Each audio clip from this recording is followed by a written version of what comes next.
Look, with Bitcoin, the common criticisms with Bitcoin, like there can be amongst Bitcoiners, there can be maybe a bit of an arrogance there because Bitcoiners are always right or almost always right because we're regarding Bitcoin that no one understands it enough to actually give it proper criticism. So there may be some scenario out there that there may like when maybe 5, 10 years from now, you have people at ultra high Bitcoin level understanding who have identified some flaws. This is very unlikely because it probably would have been done by now, but maybe there's something like that to be done. Like, just for example, economics. If you ever hear like those Bitcoin economic debates where you hear like someone like Seyfedine Ammous debating some Keynesian economist, they're always so bad and they're not even worth listening to because the Keynesian economist clearly doesn't understand basic things around Bitcoin. So it's kind of just making the point that there may be something like that, but I think, as you said, it's probably a close to zero like probability. But who knows? We're kind of in unknown territory with this thing. So yeah. And again, to really emphasize this point for people listening, it's like, yeah, I'm not arrogant enough to say I know this thing in and out enough. Like, there's a zero. It's like, yes, there's risk, but okay. Yeah. So we know. What do we know? We there might be risk we don't know about, but what do we know? We know that the risk is very low. We know that. It's survived 14 years with no oversight, no management, and a very high financial incentive to destroy, with every incentive from the Chinese Communist Party to destroy, every incentive from the U.S. government to destroy. Nobody's been able to kill it. The Taliban's tried to censor it. It's like nobody has succeeded, and this thing is tiny.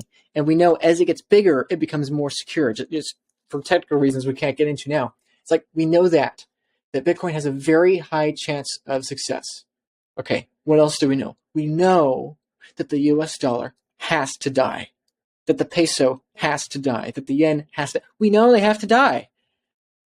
It's like it's so funny, you know. It's like people look at Bitcoin. Oh, it might die. It might die. It might die. It's like, yeah, sure. Maybe there's a 10% chance it dies.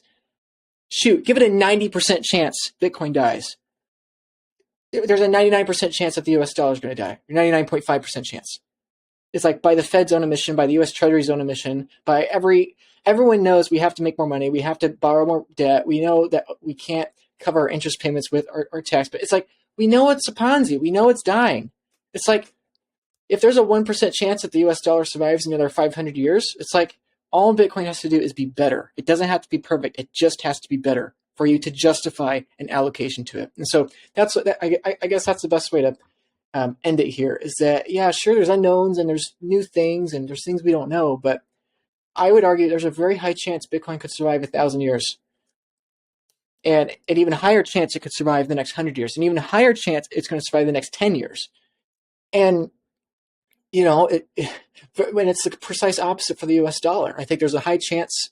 So anyway, all that to say is that when it comes to risk, I'm afraid people are perceiving risk the entirely wrong way, and they view Bitcoin as a get-rich-quick, low time preference option. And my warning to people is that I'm a very low-risk person, generally speaking, and I buy Bitcoin not because I'm trying to increase the risk. I buy Bitcoin to decrease my risk.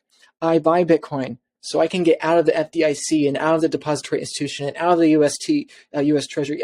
I'm trying to decrease my risk by buying Bitcoin. And most people think it's the opposite. And I'm afraid once people realize that this is the case, that's when we get a major crisis, frankly. What happens, again, let's go back to the millionaire example. What happens when 1 in 30 millionaires say, you know, I think I've been wrong about this Bitcoin thing. I think it's a risk off an opportunity, and I want to allocate 2% just so I can protect myself, just so I can protect. Okay, that 2% from that very small group of people, that's all the Bitcoins. Okay, what if they do that, and then the U.S. government realize, well, shoot, this thing is an important power projection tool for, you know, the Space Force or the Pentagon. We got to print $100 billion right now and buy all the. Well, sir, there's none left. It's like, what do you mean there's none left? I mean, you know, it's horrible game. It's devastating game theory here that Bitcoin is lower risk than the current system. And the only logical conclusion is to de-risk and get some allocation to the new system. But in doing that, you increase the risk in the old system, decrease the risk in the new system, and you have a greater incentive. It's like, the way I put it is that Bitcoin is basically an insurance policy on a house that's already burning down. And every time you buy that insurance policy, you're pouring more gasoline onto the house. And oh, by the way, the insurance policy is undervalued by a factor of 100. It's like, it's the most obvious thing that I can think of, just with the way that the world's unfolding right now. And I'm terrified that in the next 5 years or so, people are going to start to wake up and they're going to realize, I'm not sure about Bitcoin, but I need 1% just in case the house might burn down in the future. And then as soon as they buy the insurance policy, they realize, wait, I just poured gasoline on the house. Oh, wait, it is on fire. Oh, wait, it's almost burnt. It's just, anyway, it's never too late to get into the new monetary system of humanity. That's the beauty of Bitcoin. It's going to bring so much prosperity for people. It's going to be a wonderful thing. I believe that's my next thread, actually, that Bitcoin's going to save hundreds of millions of lives. And it's just amazing, the potential prosperity Bitcoin could bring for humanity. But the unfortunate reality is that the old system, by definition, has to die. Just like every technological paradigm before us today, that new system inherently destroys the old system. Internet destroys radio. Printing press destroys, the tablet. The light bulb destroys the candle. And it's like, in the same way, Bitcoin destroys banking. It destroys fiat political currency units. It destroys a diversified investment portfolio and open monetary system. It's like Bitcoin destroys so much. It's a huge threat. It's undervalued dramatically. And even if Bitcoin has a 1% chance of survivability, it should be trading much higher than it is today. And I'm terrified that it's more like 90%, not 1%. So, yeah. 100%. There we go. Brilliant. That was really great, Luke. So, are you going to start like a Substack or a Medium or something as well as your Twitter? Like, I'm interested to bring long form. Oh my goodness, I've gotten so many requests over the last 2 weeks. It's been so fast, and everyone, yes, I would love to start all these things, but I just started Twitter. There are articles I want to write. I want to get on Substack. I want to get on other platforms. What's the one called? Nostr or what's it called? Nostr? Nostr, yeah. Nostr. Okay. Yeah. Everyone wants to hear Nostr. Yeah. I mean, it's been enough with the threads and the podcast. One thing at a time. But yes, I want to do all of these things, and I'm going to bring as much value as I can. So yeah, please follow me. Please show support. I'm not making any money from this. I mean, eventually maybe I will, but just show support. Yeah, Luke, I'm just going to say, like, yeah, no, sorry. I think you're going to be leaving your existing job soon, like whether you realize it or not yet, and you're just going to be working in this full time. Well, I mean, we're in Bitcoin,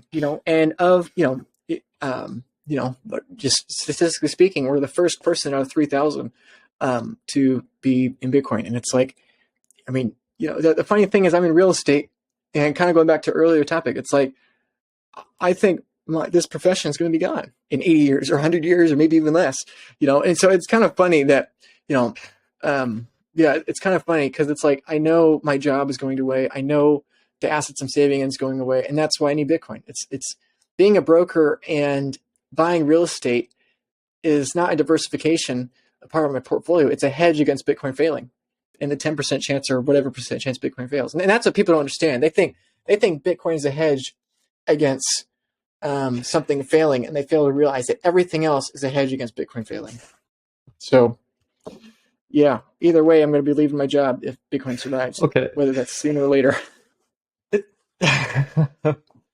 Well, I suppose what I meant is I could see like writing for Bitcoin Magazine or something. Yes, I know what you meant. I'm just expanding on that. But, I want to thank you for being a supporter of mine and a viewer of my channel here and a follower of mine. It really means a lot to me that you would support me in my efforts to expand Bitcoin education to a wider audience. And someone else that's doing the same here is my friend and fellow partner and supporter, Brian DeMint. Brian DeMint has done many efforts in Bitcoin here over the last few years, and this is one of them. This is his book. It's Bitcoin Evangelism. See, Brian was the former founder of a crypto project, and once he realized Bitcoin, why it's unique compared to other digital assets and other forms of tokens and money.